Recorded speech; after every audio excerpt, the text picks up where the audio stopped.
Happy Saturday, everybody. We have one last October Saturday classic. Earlier this week, we talked about the Greenbrier ghost, and we mentioned our show's previous episode on the Cock Lane ghost. So we are going to share that episode today. This episode is from back in October 2012 by previous hosts Sarah and Deblina. Welcome to Stuff You Missed in History Class, a production of iHeartRadio's How Stuff Works.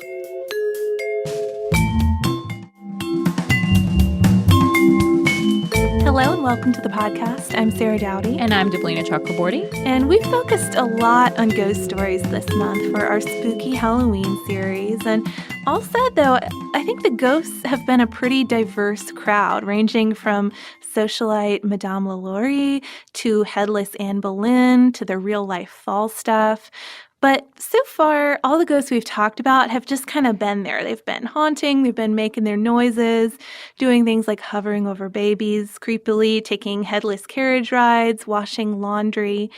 Kind of aimless, I'd almost say. Well, washing laundry isn't exactly aimless, but okay, I get your point. For a ghost. I get your point, right. There's no real agenda exactly. there. Today's ghost, however, who is the Cock Lane ghost, seemed to have had a mission, and that was revenge. Something that, according to Andrew Lang's 1896 book on hauntings and hoaxes, tended to be fairly common in the 18th century, which was an age where it wasn't unusual to believe in ghosts at all. I mean, it does make sense. After all, a manufactured haunting could be a pretty simple, if creative way to settle your earthly disputes, your unpaid loans, your feuds. Lang sums it up pretty well with a quote from his book when he writes about William Kent, this podcast's unfortunate subject. He says, accused by a ghost, he had no legal remedy. So recently in the Salem witch trials, we talked about spectral evidence. I think this is kind of the ultimate in spectral evidence. Good point. When a ghost says that you murdered somebody, actually when the ghost says that you murdered it, what are you supposed to do?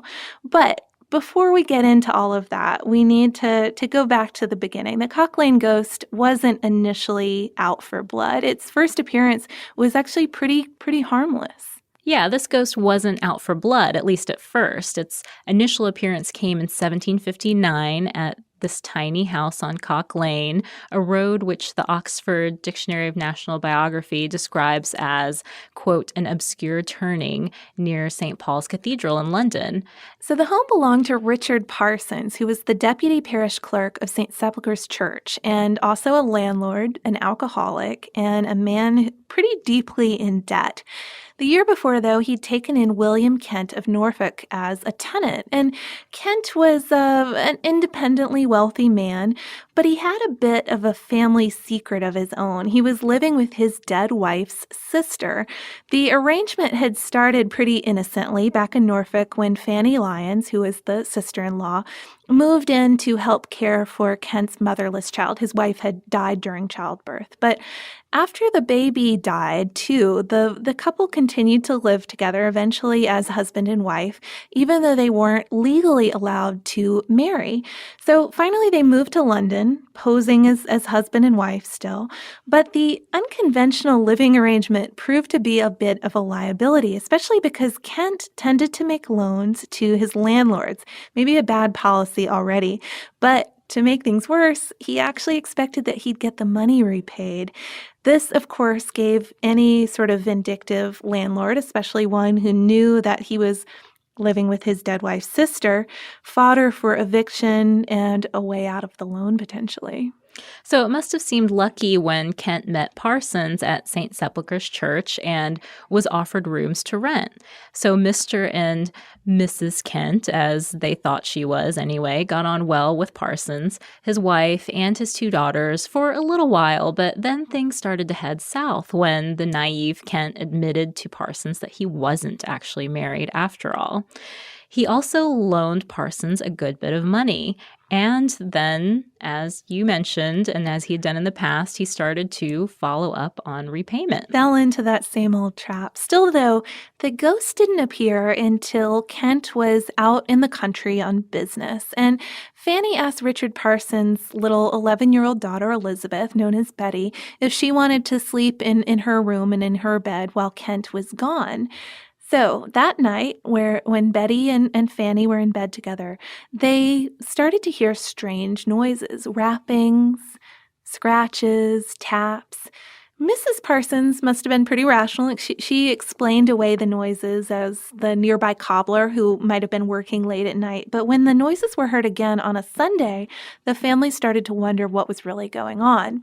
Fanny, for one, seemed completely convinced that the sounds weren't from a cobbler, weren't from any human making noise. They came from a ghost, and a specific ghost at that. Yeah, she thought that they came from the ghost of her dead sister who had come to shame her and warn her of her own death. So pretty serious stuff. Richard Parsons investigated the house, even stripping the wainscoting off the wall to see if something was rattling around behind it, but he had no luck. The nightly rappings just got louder, and it's sometimes described as the sound of a cat scratching a wicker chair, just to give you an idea. But it wasn't long before the neighbors started gossiping about the ghost that lived there as well, and the secret history between Mr. Kent and his wife, or as they previously thought, his wife. Well, and that the ghost was her dead sister. And so with all this gossip going on, the couple did finally move out of the house.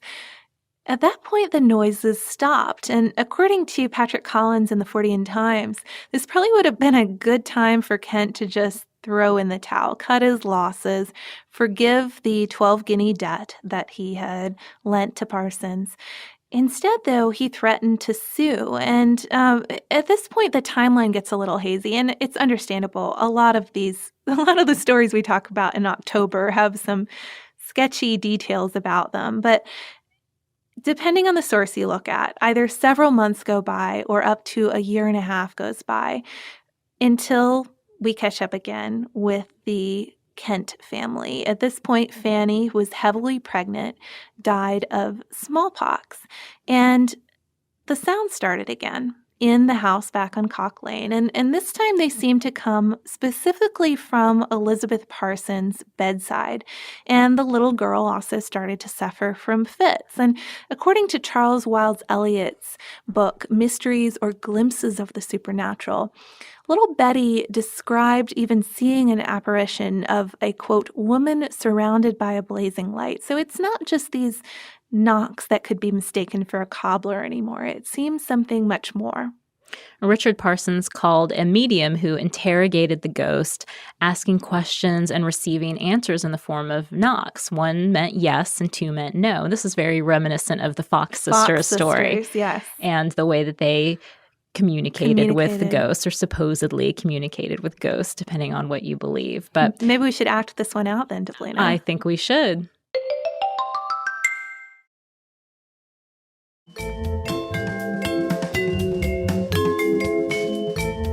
So one of the first questions that was asked of the ghost was, "Are you the wife of Mr. Kent? Are you Kent's wife's sister? Did you die naturally? By poison? Was anyone but Kent responsible for the poisoning?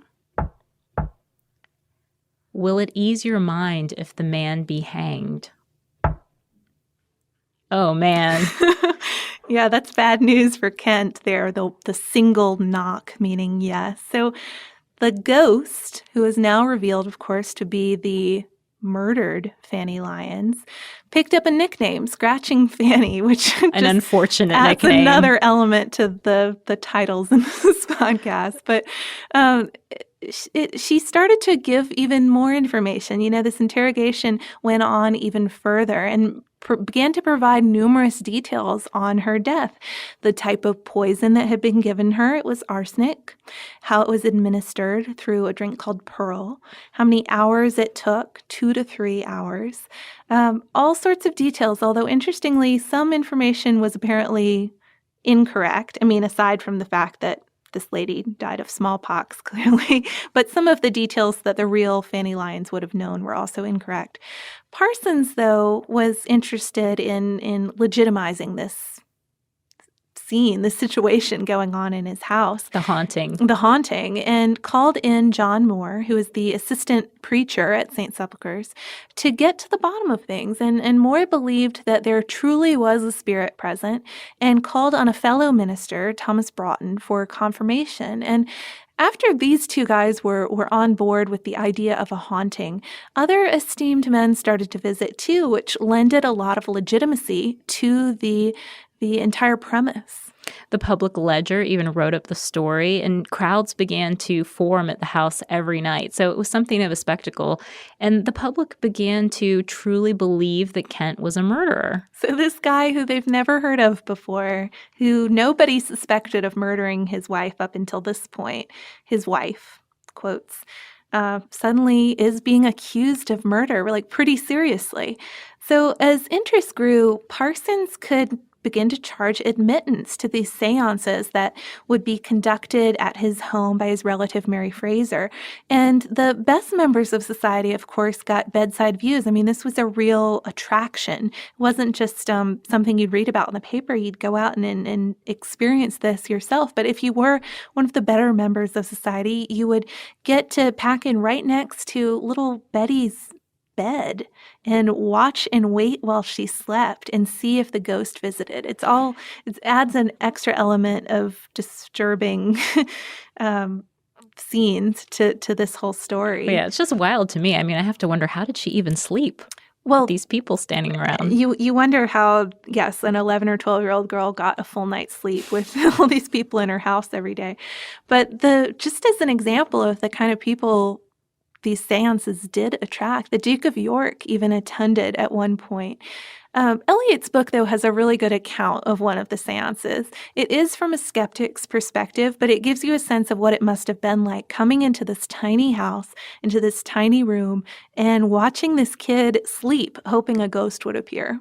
Yeah, Horace Walpole, a master of Gothic horror and author of The Castle of Otranto, visited one night with friends after the opera. He wrote of the ghost in 1762. He said, quote, "A drunken parish clerk set it on foot out of revenge. The Methodists have adopted it, and the whole town of London think of nothing else." He then described the house on Cock Lane. "When we opened the chamber, in which were 50 people, with no light but one tallow candle at the end, we tumbled over the bed of the child, to whom the ghost comes, and whom they are murdering by inches in such insufferable heat and stench. We heard nothing." He stayed until 1:30 a.m., but was told that the ghost might not come until 7 when, as Walpole put it, only prentices and old women would still be about. So he was very dismissive. And Right. and this tactic, too, seemed to be a common one, delaying the ghost. Oh, it's not going to be here till 7, so if you want to stick around all night, be my guest. You've already paid admittance. Or just throwing off the crowd entirely. One description of a seance has Fraser putting Betty to bed and then about an hour later running around asking Fanny to emerge, to show herself or make herself heard. Then when nothing happened, Moore, the minister, told the crowd that they were just too loud. They needed to quiet down. They needed to step out for about 10 minutes and just collect themselves. Of course, when they came back, sure enough, Scratching Fanny was also there, the ghost, making her presence known. So these little tactics of tricking or delaying or distracting the crowd that had come to see the ghost. So finally, with this situation that has come out of people believing in this ghost so much, I mean, on one hand, you have the mob, which is spoiling for Kent's punishment, and you have the crowds also gathering outside the parson's home. And both of these things together drive the Lord Mayor to order a special investigation. Reverend Aldrich of St. John's, Clerkenwell, assembled a company at his home where Elizabeth had been moved. At 10, she was put to bed by a group of women, and a bit after 11, that group, which included Dr. Samuel Johnson, came to her bedside and waited for the spirit. The little girl said she could feel the spirit, but no noises came.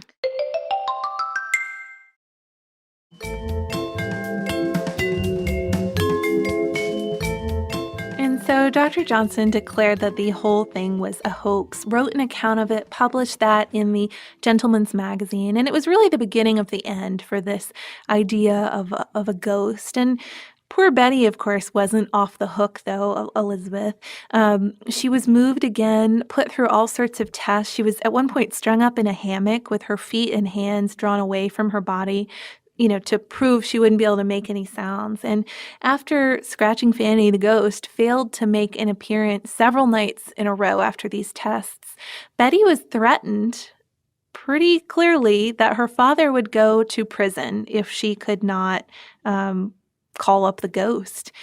And that did the trick. I mean, that night, the girl was caught smuggling a board under her clothes and trying to make noises with it in an attempt to save her family, to stop her father from going to prison, which after that point, clearly the ghost hoax was over. Although, one interesting note, a lot of people who had heard the earlier noises said that the ones that Betty had made with the board under her clothes, which were clearly manufactured, were entirely different. The two sounds were entirely different from each other, either suggesting a ghost had been making the first ones and poor Betty had just been pressured this final time into trying to save her family when the ghost wouldn't really show up, or more likely, Betty had had some other means of manufacturing the sound earlier.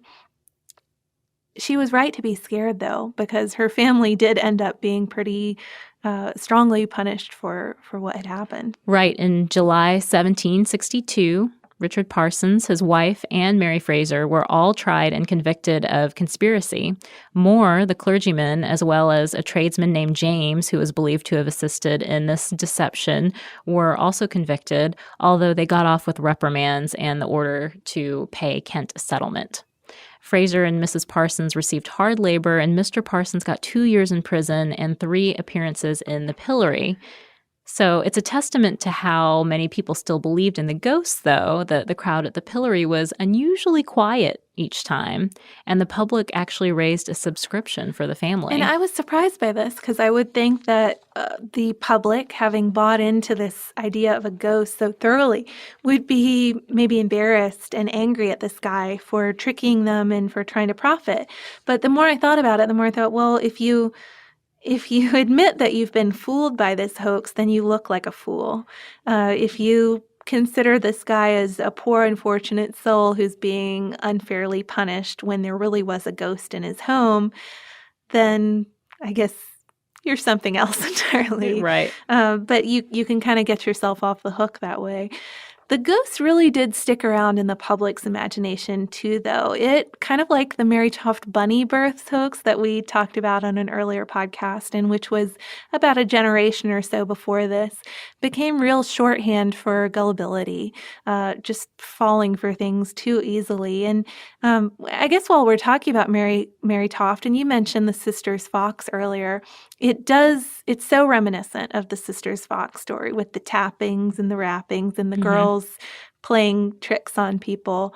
But I kind of think of it more in the spirit of the Mary Toft bunny births, because the Sisters Fox one it's the beginning of that spiritualist movement of the 19th century. It's kind of a different era than this. Right. This is really in the hoax generation almost.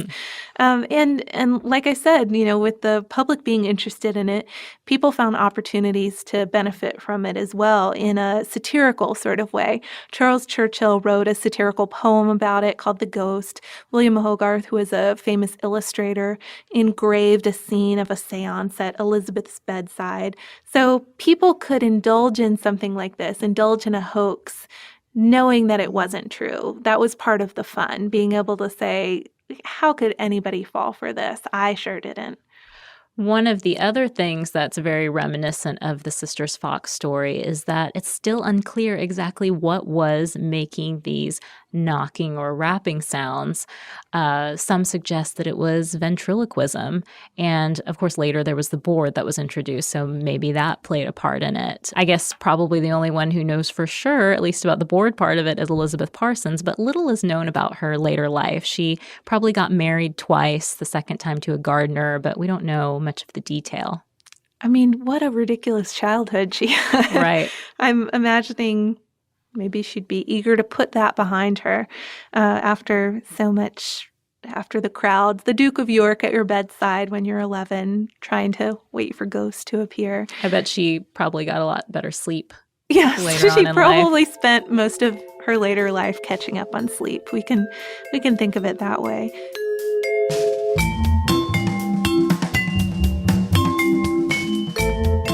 Thank you so much for joining us on this Saturday. If you have heard an email address or a Facebook URL or something similar over the course of today's episode, since it is from the archive, that might be out of date now. You can email us at historypodcast@howstuffworks.com, and you can find us all over social media at Missed in History. And you can subscribe to our show on Apple Podcasts, Google Podcasts, the iHeartRadio app, and wherever else you listen to podcasts. Stuff You Missed in History Class is a production of iHeartRadio's How Stuff Works. For more podcasts from iHeartRadio, visit the iHeartRadio app, Apple Podcasts, or wherever you listen to your favorite shows.